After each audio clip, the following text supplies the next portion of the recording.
Well, of course, we all know by now that Vernons is the place for live music and all that jazz. I feel like I should do some Bob Fosse, all that jazz that we love. Of course, Tommy Gerhardt, our great friend here, is Vernons' artistic director, not to mention fabulous performer. And today he has brought a couple of young lions, guitarist John Maestas. Say that good? Mm-hmm. Okay, good. And of course, drummer Chase Ellison. We welcome you. We're so happy to finally have you on the show. Thank you for having me, Nick. Thank you. Well, I'm excited to say I knew them when.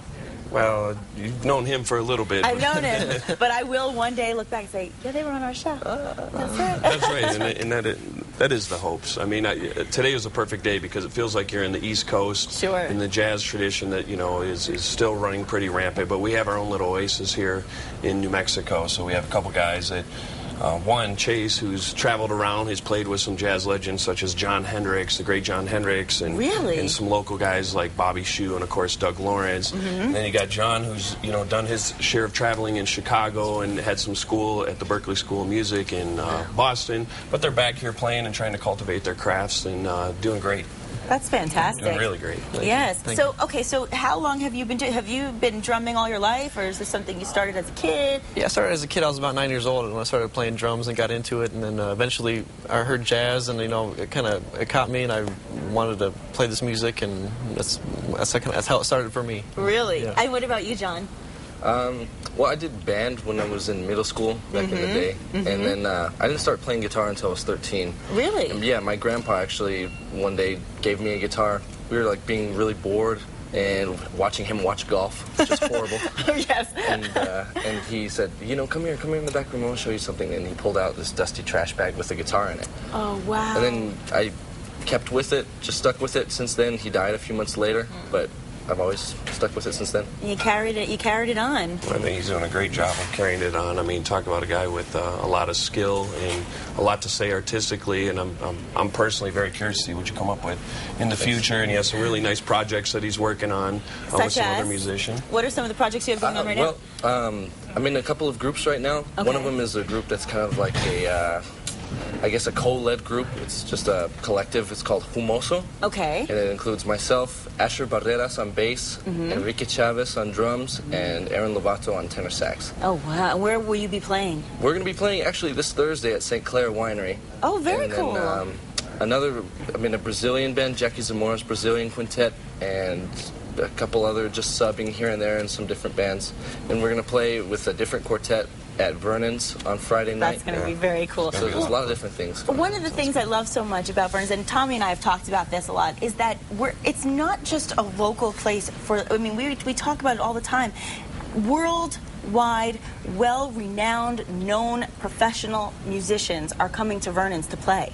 Yeah. And you have the best of the best. Yeah, trying to. I mean, it's a very small room, very intimate. So it's, I like that, though. It's finding musicians, one, that are passing through, that want to perform at a place that's serious about presenting the music, has right. has a real acoustic piano in there for the performers that play piano, and just has a culture and a vibe that is a place that they want to play, because a lot of these national acts and famous people, they get paid thousands and thousands of dollars, right. and that's not something that we could afford at Vernons. Right. But it's something that they want to come in and play. I mean, I think there's other young people that come in that are touring near Felder, that are renowned young guitarists, and guys like him want to come out and see what he's doing, because there aren't a lot of places to see live music in that type of venue where people can present cutting edge type music and paying tribute to traditions, because we've had all kinds of different types of jazz being played in there. Well, and paying tribute to traditions, I want to go back to something you said, because you said when you were younger you realized you liked jazz and you started,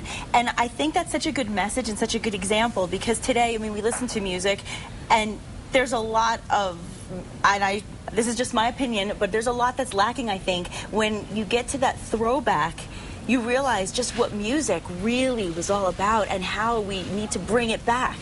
And for you, I'm just curious, what was it like as a kid when you told your friends, I like jazz?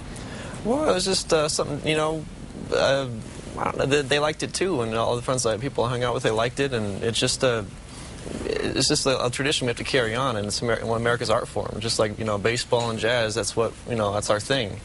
And so that's why I played it because I liked it, all my friends liked it, and it's just kind of this tradition we're keeping alive, and we're trying to keep it, you know, as Bobby Shoes said before, like there's like innovators and flame keepers, and I'm try to keep the flame, you know, tradition, keep the tradition alive, you know, and so all my friends liked it, and I liked it, and that's just the way it worked out. I think that's great. I can say this: when I was in college, you know, I'm a Sigma Chi, right? And you know, I came in a fraternity house, 100 guys, but I took over the basement, and you know, and I had my drums in there, and I had a whole jazz room set up, and somebody just asked me, well, geez, didn't they get rid of you because you're playing jazz? I'm like, heck no. A lot of them lied and said they were jazz musicians so they could get the ladies, you know, bringing them down there, and so. And why is it that all the jazz musicians always dress so well? You ever notice this? You guys look good. Oh, thank you very much. Well, you know, I don't think we take ourselves too serious, but we're professionals, and you know, these guys and myself and all other musicians work really hard, train hard. You know, they're up on our, you know, I call it professional development, which is we call it in our language the woodshed.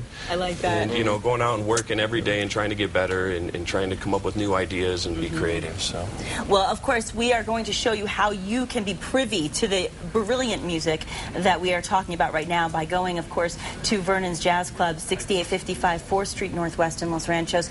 Both Wednesday and Thursday we'll have solo piano with Bob Tate. That's going to be very exciting. And of course, the future Young Lions series, so exciting, with the John Maestas Quartet, is 8:30 Friday night. Then Saturday, Jazz Has the Blues with the Ryan McGarvey Group. Heard great things about him too. And I also want to just mention real quickly, John also said that he plays really good flamenco guitar. I'd love to hear that one day. I didn't say really good. I like it. Yeah. He said he likes it. He said he likes it. when he's got some clapping stuff, he might show you off camera. He can't. I love it. I love it. Well, of course, we appreciate you all being here today, and we are going to look forward to seeing a lot more from both of you guys in the future, and a lot more of you every single week here on the Next Best. Thanks, guys. Thank you, Nikki. Now, of course, nobody gets out of this life without experiencing at least a little bit of grief. Just ahead, we're talking about how to cope after the worst can happen. Dealing with grief is coming up next.